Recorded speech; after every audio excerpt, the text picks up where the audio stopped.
The following conversation with Nilko Andreas took place in Roxbury, New York on February 25th, 2021. Nilko Andreas is a Colombian-born guitarist and composer based in New York. His repertoire ranges from classical European standards by Joaquin Rodrigo to Latin American classical and folk traditions, which he advocates through concert series and riveting stage performances at venues such as Carnegie Hall. Nilko is not a common Colombian name. It's even though it's a native Colombian name, but it's not common at all. My father told me the story that Nilko was supposed to be the last leader, the last prince of the Tairona tribe in the Caribbean coast of Colombia. He had a revelation one night, so he had a feeling that something terrible was going to happen, like the end of the world was about to happen. So he told all his people that they should kill themselves. So they commit like a huge suicide, and then he was the last person to be alive, and then he killed himself. So that's the story, and that happened right before the Spaniards arrived into the continent. Pre-Columbian, yes. Yeah. And so for some reason your parents looked at this little baby and they thought, this looks like someone who will lead a mass murder. Is it? Well, I hope not, but I think it had to do more with the fact that my father is an anthropologist. Mm-hmm. My middle name is Andreas, who is another that kind of figure also, like a mythological Nordic god that had nothing to do with Colombia, but in a way it's kind of similar, connected in the cosmic essence of those names and those characters in history. So it gives you a total multicultural package then, or something as a... I think so. I think it was beyond Colombian borders. So were you a child prodigy? I know you played cello when you were 5. Are you that classic musician story? I started music lessons and I had to pick an instrument to start. So my father loved the cello, so I just went straight for the cello, and then I fell in love with the cello, and then I played cello for many years. So when I was out of class, I had to wait for my older cousin. He would take me back home. And then I would just wait hanging around the university outside of the conservatory, and I would start hanging with these people around the bonfire. This little kid, yeah. I was a little kid, and these people were, they were starting their careers. They were in their 20s, and they all had guitars. Because there was a bunch of hippies singing revolutionary Latin American songs, and I just fell in love with this kind of folk element. So I was listening to Silvio Rodriguez, I was listening to Violeta Parra, Mercedes Sosa, which is what I would call like our Bob Dylans of the time, like this kind of singer-songwriters. And eventually the guitar just got a more prominent place, and I just switched because I realized that I could do also classical music in the guitar. Yeah, but you come to the U.S. to study. Was that an odd choice? Correct. There was a point that classical music in Colombia, back at the time, especially in the classical guitar, there was really not a lot of opportunities or great teachers to study with. So I wanted to come to study in New York, and then I started here. I did all my college and postgraduate studies here. Was there anyone around who could sort of kind of strangely enough, like teach you Latin American repertoire, or was that something you just discovered on your own? When I was 14, 15, I was already working professionally. I started working mainly with Latin American music. So I would sing and play with Latin bands all over Colombia, and it was actually really fun, and I learned a lot from these good friends from the past. And then when I came to New York, my scholarship covered school, but not housing. So I had to make a living somehow. What am I going to do if I still not ready to start a classical career when I was 18, 19? So I started playing gigs around the city, and then I met a lot of jazz musicians, and New York is the right place to meet people from all over the world. Right. So that's where I started learning about Peruvian music and Venezuelan music and Chinese music, Russian. So then it just became like a survival tool, and then at the same time it was a great training experience. As part of that survival, is that why you tried out for the amateur night at the Apollo? Wow, what a story. Well, that was actually pretty funny. I had just started the school, and I was walking in front of the Apollo, and I saw that they had some, now I know it's very famous, but I didn't know at the time what amateur night was. So basically you just, I'm here, what do you know? I mean, what can you do? So they give you the stage, and then they take you off the stage as soon as they see that you're not good enough, or people boo you. Right. So I started playing some classical fancy piece, and then people were very attracted for like 30 seconds. And then I felt that they started making some noise, so I quickly switched to do something more like upbeat, more like flamenco, kind of like, or trying to have an attitude and be strong. And then they kind of liked it, and I could feel the energy of the audience, how they were reacting. And then at some point I started feeling the booing, and then I just, out of the blue, started singing. Like, yes. So basically it was like a 2 minutes and a half or maybe 3 minutes of just like improvising and feeling the audience. That was a great experience. And I think I discovered something that day, because I kind of became good at it, like to just reading audiences and see what is it that they would like to hear at a given moment. Yeah. And then I ended up winning that night, and then I was invited again, and then I did it again, and then anyways, that's the story. So that was pretty funny. So tell me about stage presence. I mean, is that something you're actually taught at university, or is it just something you have to figure out like you did on stage at the Apollo? I don't think they teach you this, and actually I think they should, in a way, because I have this conflict when I'm teaching my students in Colombia or when I'm teaching in other places, that they, the role of the artist is like you should be recognized for the quality of your art, not for how you behave or how do you look. But I think, especially nowadays, I mean, it has a little bit to do with that kind of confidence that you project. Right. And I have learned that the way you feel is really the way your audience is going to feel.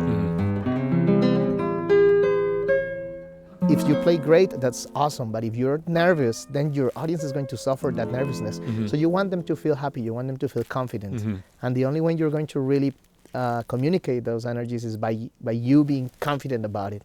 So I remember Horowitz, the great pianist, they used to say, I can't forgive somebody that makes a mistake. It's normal, but I cannot forgive anybody that does it without passion. And I think at the end, that's the most beautiful thing about art. Like sometimes it's not about what you could explain or intellectually understand about a painting or a book, or a movie. It's just about what it made you feel. And at the end of the day, isn't that what we really want? Something that makes us feel deeper than just something that is aesthetically beautiful. Right.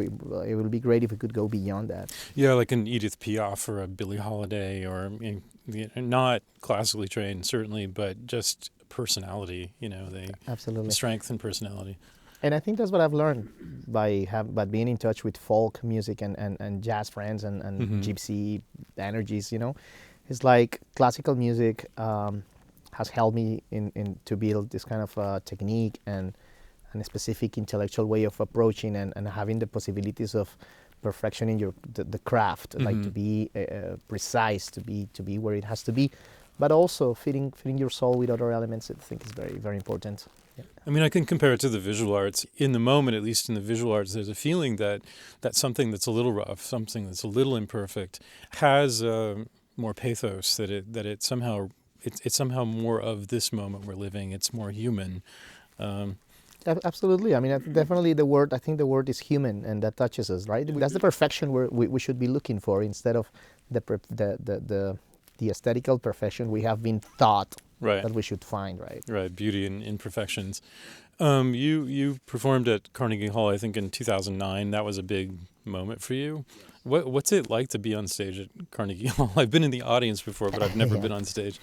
Well, there is the aspect of the acoustics. It's just perfect. You play and then you just sound better by nature. So that's so beautiful, because then you completely forget about all of the other initial elements. Like what I mean is, I'm going to play at Carnegie Hall. So then you start getting nervous. This hall is so famous. This is important. Blah, blah, blah. But then when you're really there, you just feel like you're connecting with something that is bigger than all of them. And then, of course, you start thinking about all the great spirits that have played there, and what is it that it really means.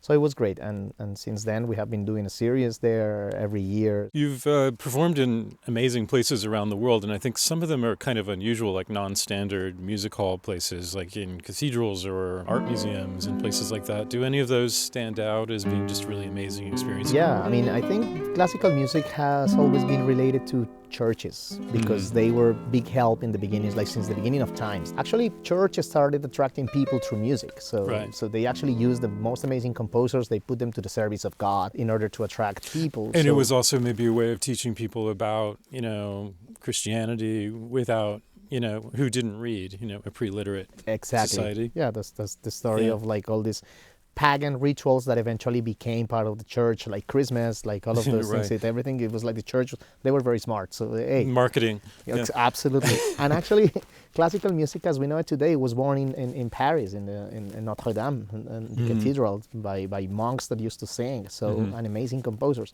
So these places have always been designed for great acoustics and incredible music productions. Has the pandemic created situations where you've performed in unusual circumstances? I mean, out of doors or something like that? Oh boy, yeah, I think so. I mean, during the pandemic, we have been having to do even like interviews in very cold spaces. And so cutting your own hair. I think, which has been, I have to say, even if sometimes have been difficult, these kind of unusual moments have opened some doors. Like we have learned that we can do things under certain circumstances. Do you have a project called Amazonas, which you do with Carnegie Hall? Can you tell me about that?